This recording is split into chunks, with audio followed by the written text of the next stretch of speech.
சிவாய ஓம் நம சிவாய ஓம் நம சிவாய பிரதோஷ சிவநாதா ஓம் நம சிவாய ஓம் நம சிவாய ஓம் நம சிவாய பிரதோஷ சிவநாதா தோஷங்கள் நீக்கும் பிரதோஷம் சிவன் நஞ்சுண்டதால் வந்த நேரம் நாம் செய்த தீவினைகள் யாவும் அந்த பிறை சூடனருளாலே தீரும்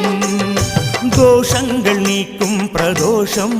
சிவன் நஞ்சுண்டதால் வந்த நேரம் நாம் செய்த தீவினைகள் யாவும் அந்த பிறை சூடனருளாலே தீரும் நாரணன் விடையாக நந்தியின் கொம்பிடையில் சிவனாடும் நேரம் இது சிவன் வரும் சுகமான நேரம் இது